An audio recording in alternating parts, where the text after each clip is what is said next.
Bom, nosso assunto de hoje trata a respeito, né, da imparcialidade e a lei do amor. Então, e é interessante nós observarmos que esse é o primeiro parágrafo em que Tiago faz um desenvolvimento extenso, né, de uma única ideia. Ele sempre é muito resumido, assim como Jesus tratou vários temas ali no Sermão do Monte de forma resumida, ele também faz. Mas aqui ele dá uma atenção maior, ele dedica aqui, né, na nossa Bíblia ali, 13 versículos para poder tratar de algo que ele achava muito importante. Então, a proibição da acepção, né, ali no versículo 1, claramente rege toda a divisão. Este ato discriminatório, é atribuído a perversos pensamentos, ou seja, a pessoa que não tem boas intenções ou não tem bons pensamentos, ela vai fazer acepção de pessoas ou distinções de pessoas, né? Vai ser favorável a um e contrário a outro. E essa era a questão em si que o Tiago estava tratando, né? A questão de ser imparcial e não parcial. A acepção, a pessoa ela é parcial na decisão que ela toma, nas escolhas que ela faz. Toda manifestação de favoritismo é condenada pela lei régia, que exige o amor ao próximo. Então, está bem claro aqui, né, que existe um princípio, existe uma regra a ser seguida, e essa regra ela é contrária à atitude que ele está aqui acusando aqui as atitudes, né, que estavam tendo. Então, o espaço que Tiago dedica a esse assunto indica que o problema era bastante sério entre os seus leitores. Tal comportamento manifesta uma falha na prática da lei régia que eles têm ali ouvido, né? Então, nós vimos ali no capítulo 1, versículo 22 a 25, quando fala a respeito do ser praticante da palavra e não somente ouvinte. Então, a pessoa aprende essa palavra e tem que agir de acordo com esse aprendizado. Então, quando ele ouve, sabe o que deve fazer, mas não age da forma como deve, então ele está enganando ele mesmo, porque a atitude dele não demonstra que ele é um religioso, né? Ou seja, aquele que está ligado a Cristo e que tem ali vivendo, né? Está vivendo dentro de um conceito, dentro de um princípio, que é o princípio da lei, a lei de Deus. Então, vamos ver aqui. O versículo 1 diz, meus irmãos, não tenhais a fé em nosso Senhor Jesus Cristo, Senhor da glória, em acepção de pessoas. Então, acepção é o julgamento, é fazer, né, o julgamento e estabelecer, né, diferenças baseadas em considerações externas, tais como a aparência física, o status social, a raça, né? Então, a questão das posses e tudo que estava acontecendo ali. Então, ele estava realmente tendo esse julgamento e estabelecendo realmente essa diferença para poder qualificar as pessoas, se elas são aprovadas ou não. Então, fazer acepção de pessoas, uma vez que eles tinham a mesma fé em Cristo Jesus, eles não deveriam ter esse tipo de atitude, né, de julgar as pessoas pela sua aparência, pelo seu status, né, ou também pela a sua raça ali. Deus nunca age assim, conforme frequentes, né, afirmações do Antigo Testamento, a gente vê ali que Deus ele é um Deus que está sempre a favor, né, daquele que é pobre e necessitado, né? Pobre, cego e nu. Nós vemos algumas expressões nesse sentido, que Deus está sempre a favor e olhando para eles da mesma forma que ele olha para outros que têm, né, estão bem, têm um status bem melhor, principalmente na questão financeira ali, né? E o povo de Deus deve imitá-lo nessa questão. Então, se Deus ele não faz acepção de pessoas, se ele não age, né, dessa forma de estabelecer uma diferença através de um julgamento externo, aqueles que são de Deus devem imitar. Então, nós devemos ser imitadores de Deus ali, tá? Então, olha só, Moisés, ele lembra dos israelitas, em Deuteronômio capítulo 10, versículos 17 e 18, né, fala a respeito de Deus, quem era Deus, né? Deus mostrando ali que ele era o Senhor, tal. Então, Deus que não faz acepção de pessoas, nem aceita suborno, que faz justiça ao órfão e à viúva e ama o estrangeiro, dando-lhe pão e vestes. Então, esse é o Deus que o cristão deve imitar. Ele mostra quem ele é e ele já dá a marca dele ali, né? De que ele é um Deus que ele não faz acepção de pessoas, tá? Então, ele não tem preferência de pessoas diante do status dela, diante da imagem dela. Um favoritismo baseado em aspectos externos é incompatível com a fé daquele que veio derrubar as barreiras da nacionalidade, da raça, da classe, do gênero e da religião. Então, em Colossenses 3, versículo 11 ali, né, está falando um pouco sobre aquela questão de que Deus uniu, né? Deus pegou os gentios, os bárbaros, tal, e judeus e fez deles um só. Agora existe um povo só, não existe a discriminação da onde a pessoa é, o que ela era. Não, Deus ele age agora, né, a partir de Cristo Jesus, todos também, né, quando se unem agora, eles não são mais, não tem mais a distinção de dizer, esse aqui é judeu, esse aqui é gentil, esse é bárbaro, tal. Não. Da mesma forma, aqui no nosso meio, por exemplo, a questão, esse é negro, esse é branco, esse é rico, esse é pobre, esse é fluente, esse não é. Não existe isso. É até interessante que dentro do corpo e da Igreja de Cristo não existe essa questão de você, né, dar preferência a alguém por causa do status dela, mas era o que estava acontecendo no meio ali do povo e que Tiago, ele manda esse recado, faz essa exortação. Então, esse não é o comportamento daquele que tem a fé no Senhor Jesus Cristo. Tá? Nos versículos 2 e 3 ele diz, se, portanto, entrar na vossa sinagoga algum homem com anéis de ouro nos dedos, em trajes de luxo, e entrar também alguém pobre, andrajoso, e tratardes com deferência o que tem os trajes de luxo, e lhe disseres, tu assenta-te aqui em lugar de honra, e disserdes ao pobre, tu fica ali em pé, ou assenta-te aqui abaixo do estrado dos meus pés. Então, olha só, ele está fazendo aqui uma distinção, né? Se, portanto, ou seja, ele faz uma ilustração dentro daquilo que ele falou antes e que é condenado, né? É uma ilustração da atitude condenada por Tiago, justamente naquilo que ele vinha falando da acepção, tá? Então, a ilustração de uma situação hipotética, mas não desconhecida, tá? Então, mostra duas pessoas de aparências externas bem diferentes entrando num local de reunião. Então, por isso que ele coloca aqui, né? Se a pessoa entrar na reunião ali, aí entrar duas pessoas, uma rica e uma pobre, e você ali chamar, né, tratar bem o rico e mal o pobre, então esse é um aspecto da forma como você está fazendo a acepção, né, de pessoas ali, coisa que é condenada. Então, não pode ter isso. Então, ele está dando um exemplo aqui, mas era um exemplo, talvez ele até tenha exagerado um pouco, mas era algo que era conhecido deles ali também. E é claro que hoje a gente também, né, pode ver essa realidade, infelizmente, em alguns lugares. Mas ele mostra aqui, com essa ilustração, algumas coisas interessantes. Então, uma delas apresenta todos os sinais de riquezas, né, que era característica ali de membros da classe ali, da alta classe romana, né, aqueles que eram pessoas ali da alta classe do Império Romano. Então, que ele chegava, ele entrava, toda a sua pompa, toda... Né? Então, opa, não, você senta aqui, senta ali na frente, tá? E aí, o que acontece? Ele é conduzido com gentileza ao seu assento. Falta carregar no colo, né? Não, leva aqui e tal, separa as pessoas que estão atrapalhando um determinado lugar que seria muito interessante para eles. Então, essa é uma questão que ele estava trazendo, né, um chacoalhão nessas pessoas, tá? E aí depois o outro é um homem pobre, vestindo roupas sujas, um andrajoso, e lhe é dito sumariamente, não tem nem conversa, né? Tu fica ali em pé, ou se quiser, senta-te, ali no chão, né?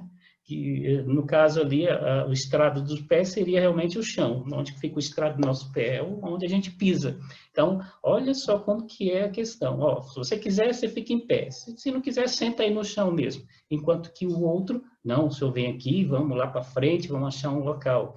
Era realmente uma ilustração bem pesada, mas que ali mostrava realmente a grosseria da atitude, né, errada que eles estavam tendo e de pessoas que se julgavam cristãs ali e alguém estava chegando para poder cultuar com eles. E olha a atitude, tá? Então, com muita probabilidade, Tiago está pensando numa ocasião em que os cristãos se reuniam e o povo em geral era bem-vindo. Então, não era uma questão mais da época dos judeus, em que o templo, né, que fora feito ali, existia um limite aonde os gentios podiam entrar, onde as mulheres podiam entrar, né, e aí depois entrava mais para o centro, para o templo mesmo ali, os judeus. Aqueles que eram de fato judeus é que entravam, os demais ficavam fora. Então, aqui essa sinagoga não é mais no estilo judaico ali, mas é jamais um local, né, onde as pessoas se reuniam, agora como cristãos, vivendo o evangelho, vivendo aquilo que os apóstolos já tinham estabelecido, né, que Cristo os ordenou para que tivesse estabelecendo ali né, o povo.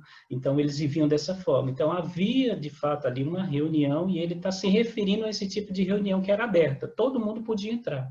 Só que todo mundo podia entrar, mas o tratamento lá dentro era um tratamento de acepção de pessoas, ou seja, tinha umas que eram tratadas, né, de acordo com aquilo que era o exterior dela. Tá? Então, isso foi condenado ali por Tiago.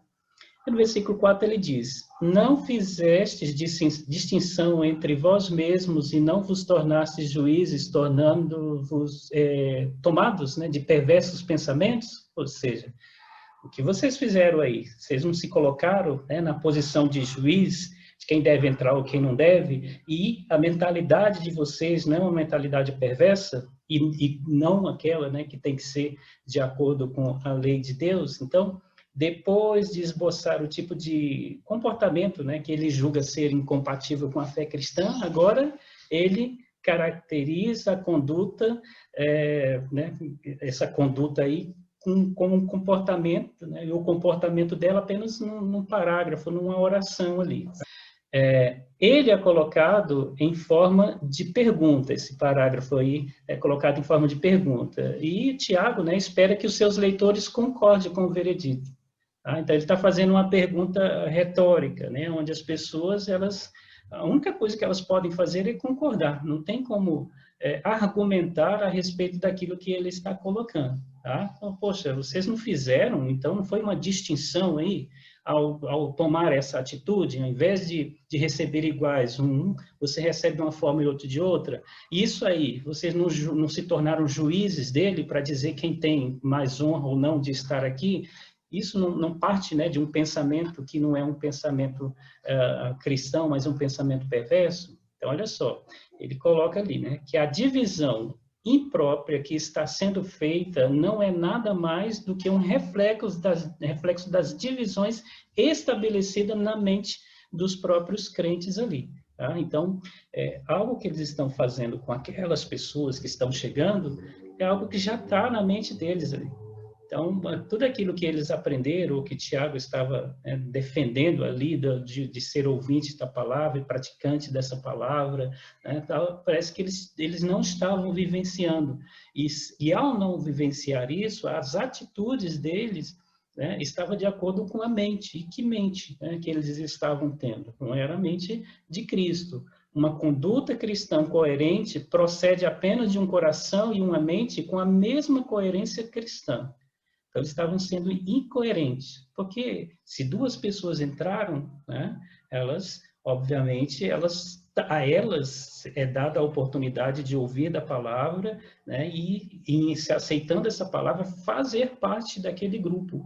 Mas, no caso ali, estava fazendo, então, acepção de pessoas, separando quem poderia ou não fazer parte do grupo, quem é ou quem não é bem-vindo naquele grupo ali. Então, é algo bem delicado mesmo ali, que não é uma conduta, né, coerente. Estavam sendo incoerentes com a conduta deles, dizendo que eram cristãos, mas não sendo ali pessoas que aceitam da mesma forma, seja qual for. Então, eles não somente conferem a si mesmo o papel de juízes, pois pior que isso, né? Eles tomam decisões segundo os padrões não cristãos e mundanos.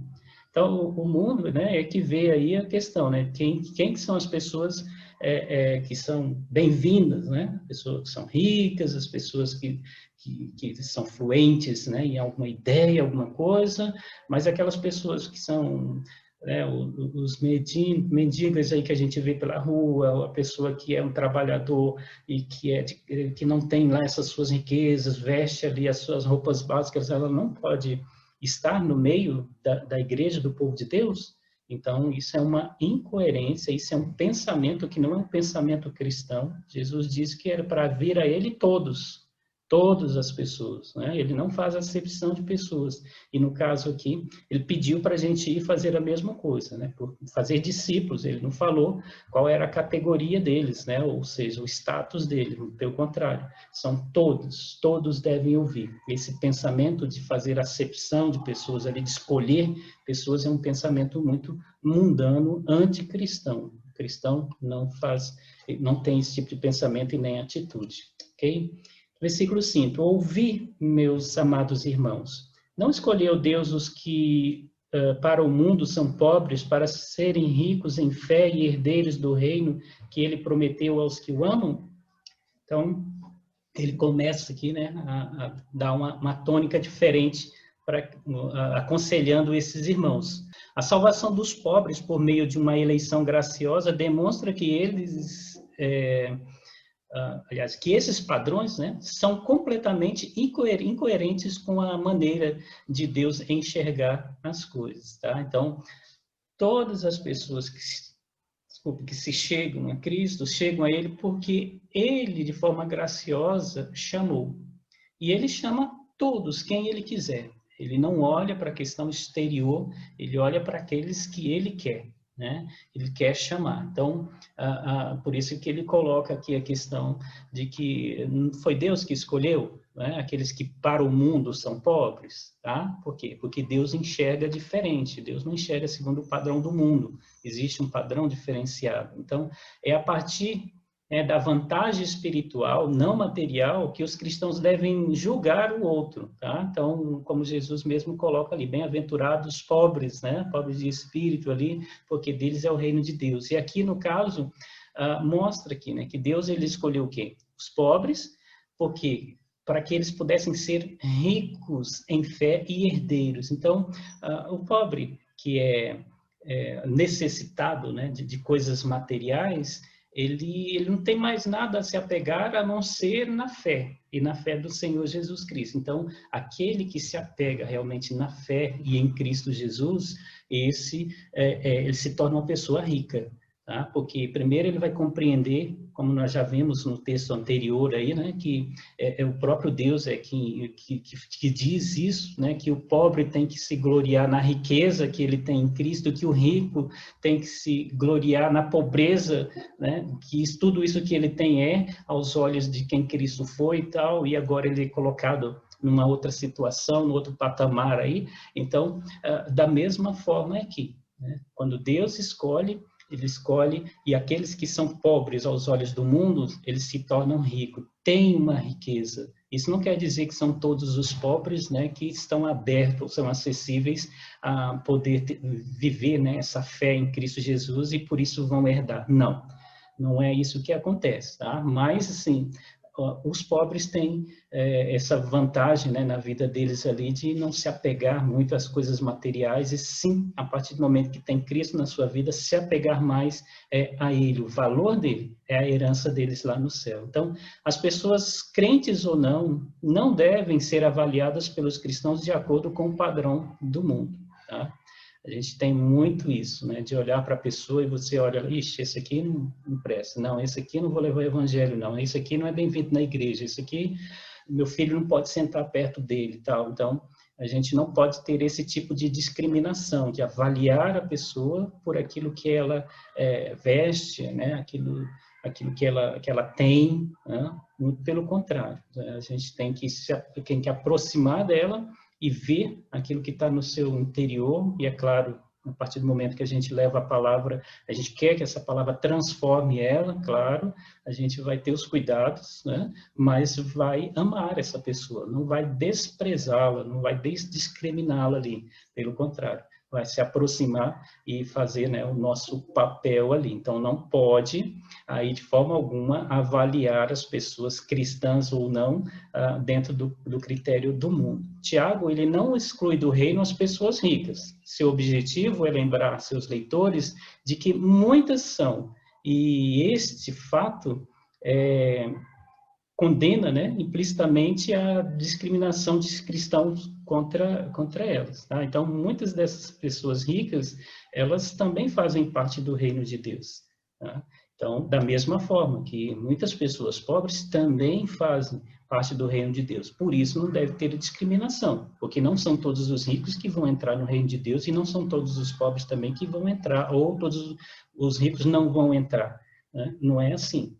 Deus tem cada um, né, e cada um sabe, né, ali no seu coração e pratica, né, quando é praticante da palavra, tem ali o seu comportamento e aí sim ele é julgado pelo seu comportamento e não por aquilo que é exterior, né, e o seu comportamento é fruto daquilo que está no seu coração. Tá? Aí os versículos 6 e 7, ele vai caminhando, né, entretanto, vós, outros, menosprezais o pobre.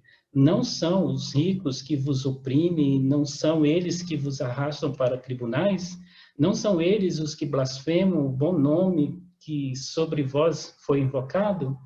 Então, é algo muito complicado, né? Como que a gente vê até na nossa sociedade. As pessoas, elas bajulam muito, elas defendem muito aqueles que estão lá em cima, né? As celebridades. E são essas celebridades que acabam amassando a gente, que acabam sugando da gente, fazendo coisas contra a gente, em vez de apoiar, né, pessoas que são humildes, pessoas que são tementes, não, é por causa daquilo que elas são. Então, entretanto, é justamente um contraste, né? Ou seja, em contraste com a atenção benevolente de Deus, vós, Tiago acusa, menosprezais o pobre por um favoritismo injusto. Então, Deus não faz acepção de pessoas. Tá? Então, tanto rico quanto pobre, ele trata da mesma forma, e principalmente aqueles que vêm a ele, trata do mesmo jeito. Em contraste com aquilo que Deus é, o que os irmãos estavam fazendo? Eles estavam dando atenção e sendo muito bondoso, carinhoso com essas pessoas, né? As pessoas que acabam sendo ali vilãos na vida dele. Olha só, longe de estarem devolvendo bondade por bondade, os cristãos estão cobrindo de honra os que oprimem e perseguem a pequena comunidade de crentes. Tá? Então, dificilmente, né, um rico assim é bondoso, né, em querer ajudar, em querer contribuir no que diz respeito ao reino de Deus, à igreja de Deus. Nem sempre isso acontece. Por isso que Tiago coloca ali, né, que longe de ser estarem, né, devolvendo bondade com bondade, não, eles estavam agindo com bondade para essas pessoas e elas estavam o quê? Sendo coberta de honras ali, mas por trás estava oprimindo, estava apoiando aqueles que estavam contra os próprios irmãos, com a própria igreja.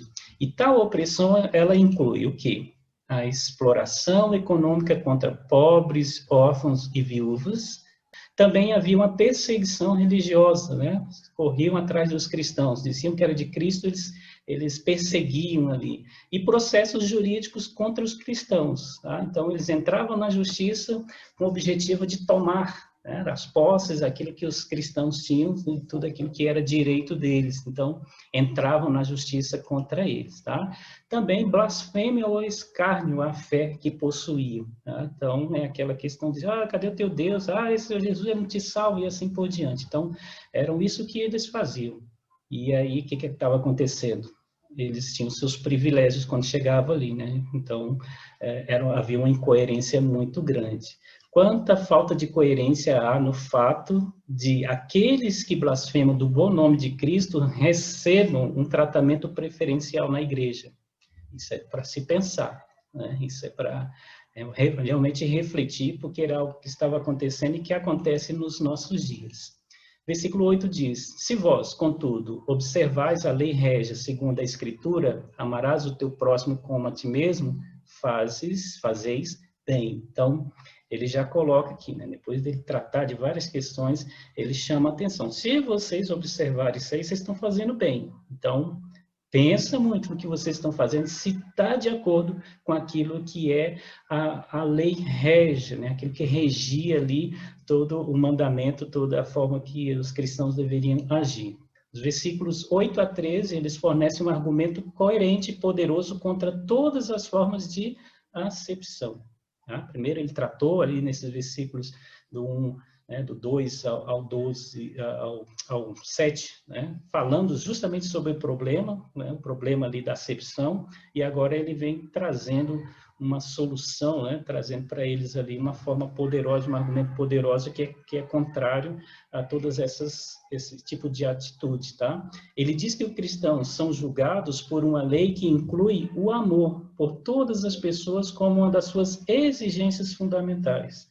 Então, por isso que a marca do cristão é o amor, o cristianismo, né? A questão do amor. A gente olhar uns para os outros com amor, não é o mais olho por olho, dente por dente. É a lei do amor, que é a lei, né, principal, a exigência principal do cristão é agir por amor. Então, lei régia é a vontade revelada principalmente no ensino de Jesus, que exigiu de seus discípulos uma obediência radical a Deus, condizente com aqueles que têm o privilégio de serem herdeiros do reino. Tá? Então, da mesma forma que a pessoa ela tem uma obediência, né, a Deus e ama esse Deus, ele tem, por causa dessa obediência, ele tem que ter a mesma atitude de amar aqueles que também fazem parte do reino de Deus. Tá? E aí, por isso que essa lei é uma lei principal na vida do cristão. Todos aqueles que participam, né, do corpo de Cristo devem se amar. E não importa ali a questão externa, tá? Se é branco, se é preto, se é rico, se é pobre, né, a nacionalidade, não importa. Questão econômica ou isso, é preciso ter como base a questão do amor aí, que vai fazer com que a gente supere, né, e vença todas as coisas. Tá? Então, no Antigo Testamento, o próximo significa particularmente o patrício israelita, tá? Então, quando o Antigo Testamento fala a respeito do próximo ali, eles entendem, estavam executando muito aqueles que eram do próprio povo de Israel, né? Que moravam juntos ali, então esse é o meu próximo. Então, aqueles que estão longe de mim, os meus inimigos, aquelas nações que não fazem parte, eu não posso considerar ele como o meu próximo. Tiago está de acordo com esse ensino ao argumentar que o amor ao próximo, né, o coração da lei real, proíbe a igreja de discriminar qualquer pessoa que entre por suas portas. Tá? Então, o princípio continua, né, na questão do próximo, é aquele que está próximo de você. Tá? E agora, o Israel de Deus, o povo de Deus, são todos aqueles que entram às portas. Não é mais uma nação, mas agora todos aqueles que vêm a Cristo se tornam cristãos. Tá? Antigamente, lá se alguém quisesse se tornar um judeu e ser considerado por ele como próximo, tinha que se circuncidar, tinha que ter para todo um processo ali, aí sim, era considerado próximo. Na igreja hoje é a mesma coisa. Então, todos aqueles que se achegam a Cristo, esse também, né, é o próximo, mais próximo meu. Mas isso não quer dizer que as pessoas que estão ao redor, elas também não são meus próximos e eu não tenho que agir de forma diferente. Então, pensa um pouquinho comigo. No Antigo Testamento, eles tinham esse conceito de que o próximo era só aquele que era israelita, mas aqui não. Todos aqueles que chegam, né, esses são próximos ali e a gente tem que olhar para todas as pessoas sem discriminação. Versículo 9. Se todavia fazeis acepção de pessoas, cometeis pecado, sendo arguido pela lei como transgressor. Tá? Pecado é a transgressão. A menção, né, específica ali do mandamento do amor permite que Tiago acuse de cometerem pecados aqueles que fazem acepção de pessoas. Tá? Porque o amor, ele é contrário a essa questão da acepção de pessoas. Tá? A lei do amor não permite acepção. A discriminação contra as pessoas é uma clara violação do amor sem fronteiras, ao qual Jesus nos chama. Tá? Então, agora nós somos um. Não importa de onde a gente era, né? Nós nos tornamos um. A partir do momento que nós nos adentramos para o corpo de Cristo, então nós nos tornamos um em Cristo Jesus. Então, Jesus, ele chama agora a todos, né? Para ele não existe rico, nem pobre, nem bárbaro, nem tal, e assim por diante, o texto que a gente já mencionou aqui. Então, ele nos une, e ele nos une por esse amor verdadeiro. E uma vez que o mandamento, no sentido de que se ame, é o próprio coração da lei real, quando demonstramos parcialidade, tornamos-nos um transgressor dessa lei. Tá? Então, de toda a lei de Deus, o que o centro dela é a questão da gente amar. Então, se você ama, você perde a essência de todo aquele o cumprimento da lei de Cristo. Então, o amor é especial, é essencial. E se a gente transgride, né, aí essa questão de amar o próximo, nós estamos transgredindo toda a lei de Deus. E aqui, no caso, esse amor seria demonstrado, né, não a partir da acepção, né, mas justamente da recepção igualitária, né, não tem distinção de pessoas, né, está demonstrando realmente amor por elas. Sendo assim, fazemos bem quando obedecemos à lei com sua conclamação ao amor, mas cometemos pecado quando a transgredimos ao fazer a acepção de pessoas. Então, se alguém quer cumprir a lei de Cristo, ele tem que observar a questão do amor, né? O amor é que nos move a ter atitudes, né? As nossas atitudes que são atitudes que é própria daqueles que são em Cristo, né? Que estão em Cristo Jesus. As boas atitudes, elas vêm como fruto, né, do amor de Deus em nossos corações e a gente praticar esse amor. Versículo 10, ele diz, pois qualquer que guarda toda a lei, mas tropeça em um só ponto, se torna culpado de tudo. Olha só, né? Então é igual no Antigo Testamento, na questão da lei, né? Do legalismo lá, que para a salvação a pessoa tinha que cumprir tudo. Se escorregasse na uma, pronto, já era. Aqui também continua, né? A lei, ela precisa ser cumprida toda ela. Se a gente ali tropeçar em uma pequenininha, a gente é transgressor. Mas isso, graças a Deus, hoje, né, não influencia na questão da nossa salvação, porque a salvação é um ato gracioso de Deus. Por isso ele diz aqui, né? Pois, né? Ou seja, os versículos 10 e 11 explicam a última oração do versículo 9, mostrando que a transgressão de um único mandamento acarreta culpa pela lei como um todo. Tá? Então, se a pessoa diz que é de Cristo e ela faz acepção de pessoas, ela não está tendo a atitude correta. E se ela não está tendo a atitude correta, todas as outras coisas que ela diz seguir de Cristo, então se quebrou ali. Ela não está sendo um cristão autêntico, né? Ela está quebrando toda a lei de Deus. Então precisa refletir, precisa se arrepender e precisa começar a agir de acordo com esse amor. Tá? Dessa forma, esses versículos fornecem uma linha de raciocínio que no final do versículo 11 leva a mesma acusação que Tiago havia feito no versículo 9, ou seja, transgressor da lei. Tá? Esse é o tipo de raciocínio dele, né, que se a pessoa ela não está agindo corretamente, nenhum detalhezinho, né, e esse detalhezinho não é tão pequeno que é amar o próximo, mas vem na questão da acepção de pessoas, então ela está sendo um transgressor da lei ali. Tiago afirma que a lei, a vontade de Deus para o seu povo, é um todo indivisível, e violar uma parte dela é o mesmo que estar em falta com o todo. Tá? Então, é um alerta que ele está fazendo aqui para que esses irmãos fiquem atentos, né?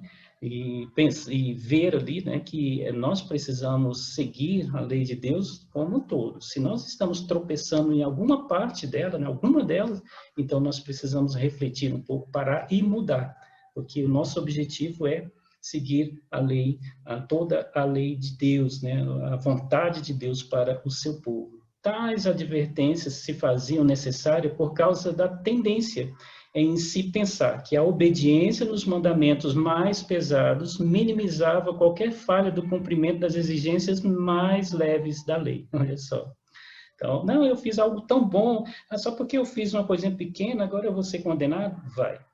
Ah, mas aquilo ali, né, a minha boa atitude, ela cobre isso aqui. Não, não cobre, não cobre. Tá? Na questão de que a gente não errou.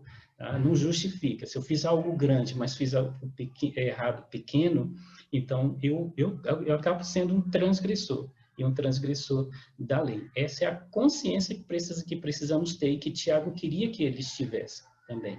Tá? Que não adianta, por mais que você diga, não, mas foi só um pecadinho, foi só uma mentirinha, foi só um enganozinho, foi só um pouquinho que eu roubei. Não, não importa. Se está ferindo aquilo que é a vontade de Deus para o seu povo, é uma transgressão, né? Pisar, né, realmente na bola ali e ir contra a lei. E se você age, né, contrário à lei de Deus, você se torna o quê? Um culpado, tá? No versículo 11 é que ele vai colocar aqui, né? Portanto, aquele que disse, não adulterarás, também ordenou, não matarás. Ora, se não adulterarás, porém matas, se não adulteras, né, porém matas, vens a ser transgressor da lei. Por quê? Porque não matarás, não adulterarás, não honra teu pai e tua mãe, não furtarás, tal, essa coisa toda faz parte ali de toda a lei de Deus. Então, como vimos ali, existe um todo da lei de Deus. Deus não fez leis separadas. Olha só, esse versículo explica a razão pela qual a lei deve ser considerada uma unidade.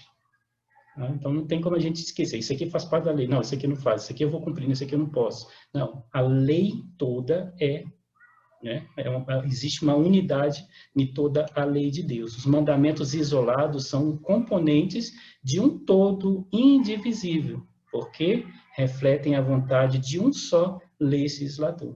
Tá? Então, cada refrãozinho desse aí é a vontade de Deus. Isso. E aí, no todo, se torna uma lei e ela não pode ser dividida, fragmentada, né? E ela tem que ser cumprida como um todo. Tá? Então, violar um mandamento é desobedecer ao próprio Deus e fazer com que a pessoa se torne culpada diante dele. Então, toda violação, né, ou seja, tudo aquilo que você não cumpre com relação à ordenança de Deus, faz com que você se torne culpado diante dele. Primeiro você está indo contra o próprio Deus, desobedecendo e se tornando culpado daquele ato ali. Adulterar e matar, no cristianismo primitivo, o mandamento de amor estava intimamente ligado aos mandamentos do próximo, na segunda tábua da lei. Então, a gente vê nas tábuas da lei ali, né? A primeira tábua ali fala a respeito de Deus. Não terás os deuses de ti, não tomarás o nome do teu Deus em vão, separa um dia, tal, para guardar, santificar, tal. Então, na outra tábua existia a questão ali mais com relação ao próximo, né? Honra teu pai e tua mãe, não matarás, não adulterarás, não furtarás, não dirás falsos testemunhos, né? Não cobiçarás, ou seja, relacionamento com o próximo. E aqui, nesse caso aqui, né, adulterar e matar, é justamente essa questão, né, de que ele pegou apenas esse exemplo desses dois para dizer que é uma questão de relacionamento aqui, né, são atitudes que a gente faz com o próximo de relacionamento e que tem como se diz, consequências na vida das pessoas e, é claro, na vida daquele que está transgredindo. Então, à luz desse ensino, Tiago pode estar declarando que a atitude de acepção também pode ser incluída dentro do escopo deste mandamento. Ou seja, quando você exclui a pessoa, você está indo contra o próximo, você está ferindo um direito do próximo, né? Porque você não está recebendo ele, né, e aceitando ele como parte desse mesmo corpo. Tá? Então, os mandamentos se resumem, né? Amarás o teu Deus de todo o coração, da primeira tábua, e amarás o teu próximo como a ti mesmo, da segunda tábua. Então, se eu estou quebrando, né, um desses dois aqui, amar a Deus ou amar o próximo, eu estou quebrando todo o mandamento. Tá? Então, essa questão do nosso relacionamento, né, nossa dinâmica com o próximo, é algo que faz parte, né, do mandamento de Deus e o mandamento de amor, a lei, né, do amor de Deus aos homens. Então, não podem alegar inocência pelo fato de não estarem violando alguns mandamentos, tais como o da proibição de adultério, se estão desrespeitando a proibição do homicídio ao revelar parcialidade. Como se estivesse matando, tirando a pessoa do seu convívio ali. A gente sei muito essa questão da expressão, né? Então, Jesus mesmo, ele resumiu ali as questões. Se alguém olhar para alguém com uma intenção impura, já adulterou com ele. Então, se você tiver uma atitude, um pensamento ruim contra o teu próximo, você já matou ele no seu coração. Então, se você está rejeitando ele, né? Está fazendo discriminação, você está matando ele dentro, né, do seu coração, você não quer ele perto de forma alguma. Então, encaixa um pouco nessa situação e é bem pesado, né? Um pecado muito pesado ali também. Não quer dizer que ele é um pecado grande ou pequeno, mas é pesado por causa, né, da intensidade, da consequência.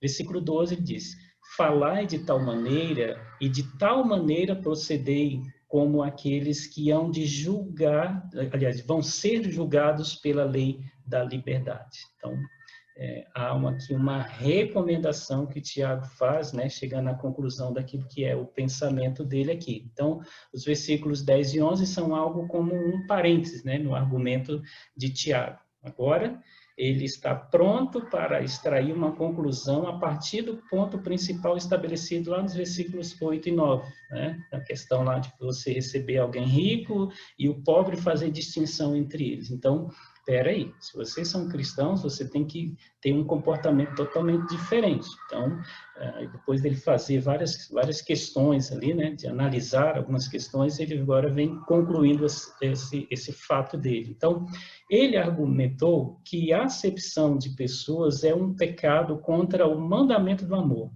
e que esse mandamento é a pedra de toque da lei régia, que governa aqueles que professam fé em Jesus Cristo. Então, se a pessoa diz que é cristã, então ela tem que amar. Tá? Então, por quê? Porque o amor é a pedra fundamental ali, né, daquela lei que rege todo o comportamento do cristão, o amor. Né? Amar o teu próximo como a ti mesmo. Então, as atitudes que nós vamos ter, ela tem que demonstrar esse nosso amor, a forma de nós olharmos para ele, aquilo que nós queremos para eles. Os verbos estão em tempos presentes, enfatizando que esta maneira de falar e de proceder deve ser um modo de vida, sempre presente. Né? Falai e procedei, ou seja, cada atitude sua tem que ser algo que é igual, né? Ou seja, algo que condiz com aquilo que você descreve, né? Então, não ser apenas ouvinte, né, e aprender a palavra, mas ser praticante dela. Então, a forma de você falar, a forma de você proceder tem que ser diária. É um procedimento diário, é um modo de vida. Não é chegar, não, espera aí, né? Hoje eu vou, né? Estou disposto a receber, a não julgar, né, as pessoas. Não, tem que ser o seu estilo de vida. Está isso no seu coração, tá? Então, é através do padrão apresentado na lei da liberdade que o comportamento dos crentes será avaliado, tá? Então, falar de tal maneira e de tal maneira proceder com aqueles que hão de ser julgados pela lei da liberdade, tá? Então, quem que vai ser julgado pela lei da liberdade? Todos aqueles que se achegarem a Cristo. Tá? Então, serão julgados pela lei que traz libertação para a vida deles. Então, e quem são essas pessoas? Nós não sabemos. Elas podem estar entre os ricos, podem estar entre os pobres, não sabemos. Por isso, nós temos que agir, né, para com todos. E aí, é claro, principalmente depois que nós sabemos continuar, né, agindo aí de forma amorosa para com a vida dessas pessoas, tá? Então, ela deixa de ser um peso que impõe restrições e ameaça, pois um dever cumprido no alegre conhecimento de Deus nos absolve da plenitude do pecado. Tá? Então, uma vez que a gente sabe que vai ser julgado pela lei, né, mas a lei de liberdade, então a gente tem que ter toda a disposição para poder atender aquilo que Deus nos ensina, sabendo que não haverá, né, ameaças para nós, uma vez que nós estamos cumprindo essa vontade de Deus. E Deus vai nos absolver quando chegar lá no final. Tá? Por mais que a gente erre aqui, a gente erra sempre, mas se a gente agir de acordo com a palavra de Deus, e principalmente, né, por amor ali, a gente vai sempre estar reconhecendo e buscando, né, esse perdão e mudando de vida, e isso, é claro, vai contar muito no último dia, quando formos nos apresentar diante de Deus. Então, a questão do amor ali está dentro daquilo que é a lei da liberdade, do qual nós seremos julgados ali, é um dos pilares, né? Porque o juízo sem misericórdia para com os que não usou de misericórdia. A misericórdia triunfa sobre o juízo. Tá? Então, existe, né, a questão do julgamento e do juízo. Seremos julgados pela lei da liberdade, mas seremos absolvidos. Aqueles que não forem julgados pela lei da liberdade serão condenados, né? Então, por quê? Porque a lei do livramento ali, ela justamente vai fazer com que a gente seja absolvido pela nossa forma de viver, por nossa forma de nos comportar, baseado nessa lei, que é a lei do amor, tá? Então, uma advertência reforça as ordens anteriores de falar e de agir, tá? O uso da misericórdia é exatamente o que o mandamento do amor exige. E nisso os leitores de Tiago estão falhando quando menosprezam os pobres, tá? Então, é preciso agir segundo a lei, né? Mas a lei de Deus, a lei perfeita, a lei régia, então é preciso agir com amor. Tá? Se vocês não agem com amor, então você não está agindo conforme essa lei, você está falhando ao menosprezar os pobres, principalmente ali, né? Se a falta de misericórdia recebe uma severa penalidade, o oposto também é verdadeiro. Tá? A misericórdia triunfa sobre o juízo. Ou seja, uma vez que nós somos misericordiosos, Deus também será misericordioso para nós. Tá? Então, a nossa vida de misericórdia aqui vai fazer com que lá no final a gente não passe por esse juízo, porque ela vai triunfar sobre esse juízo. Só serão julgados, né, e passarão pelo juízo aqueles que não viveram, né, não agiram com misericórdia, não foram misericordiosos e nem têm a misericórdia de Deus nas suas vidas. Então, a misericórdia é muito importante para as nossas vidas. Nós somos alcançados pela misericórdia e agimos com misericórdia a partir desse ato misericordioso de Deus na nossa vida. Aqueles que não recebem a misericórdia de Deus, automaticamente também não vão ser misericordiosos e serão condenados por esse ato também de falta de misericórdia, falta do amor. Então, por si próprio, o crente sempre merecerá o julgamento de Deus. Nossa conformidade à lei régia nunca é perfeita, como deveria ser. Tá? Então, não adianta, a gente não vai ser perfeito aqui, no sentido de não quebrar os mandamentos do Senhor, a gente vai quebrar. Tá? Infelizmente, a gente não vai agir de acordo com toda essa lei de Deus. Só que existe o detalhe, né? Então, a gente tem que ligar, alerta aí, né? E estar atento aonde que a gente está errando e consertar. E aí agir, né? Voltar e agir com misericórdia e ser misericordioso também com aquele que erra, tá? Mas nossas atitudes e ações misericordiosas serão levadas em conta como evidência da presença de Cristo em nós. A gente pode até errar, mas se nós estamos buscando sempre agir com amor e com misericórdia, isso vai ser levado em conta, tá? Então, por quê? Porque no Antigo Testamento existia aquela questão. Ah, mas eu não mato, não roubo, tal. Poxa, mas e aí? Como aquele jovem rico que chegou para Jesus, né? Então, mas só que ele tinha amor ao dinheiro. Isso é um pecado muito grande. Nosso amor tem que ser totalmente a Deus, a Cristo. E assim por diante. São outras coisinhas que a gente acha, mas isso não é um pecado tão grande. É pecado, tá? Então, a gente peca sim. Mas as nossas atitudes de amor para com o próximo, né, vai fazer com que o nosso coração seja moldado, porque só ama aquele que tem o amor de Deus, né, Cristo, ou seja, Cristo na sua vida. Nós amamos porque ele nos amou primeiro. Então, com base nessa união com aquele que cumpriu de modo perfeito a lei para nós, podemos ter confiança de que seremos justificados no julgamento. Por isso, então, que Tiago ele fecha, depois de levantar a questão e deixar bem claro para eles que eles estavam errando, eles estavam pecando, ele mostra então o caminho. Ó, vocês têm que agir então de acordo com a lei régia, que é a lei que fala a respeito do amor, porque vocês estão sendo incoerentes em dizer que são cristãos aí, mas vocês tratam de forma diferente, né, um ou outro. Então, o que vocês devem fazer é viver de acordo com aquilo que vocês falam. Então, vamos lá para uma reflexão e aplicação e para a vida? 3 perguntinhas. Que coisas práticas podemos fazer para demonstrar misericórdia aos que estão na nossa volta? Uma outra. De que forma específica eu posso agir para evitar parcialidade ou favoritismo nessa semana? No lar, no trabalho, na vizinhança, na igreja, onde você se diverte. Como que você pode agir para demonstrar, né, imparcialidade? Outra, como a misericórdia que você recebeu da cruz deve influenciar a forma de relacionar com os outros? Então, que Deus nos abençoe, né, ricamente, que a gente possa, né, desenvolver essa vida segundo aquilo que Deus quer para nós.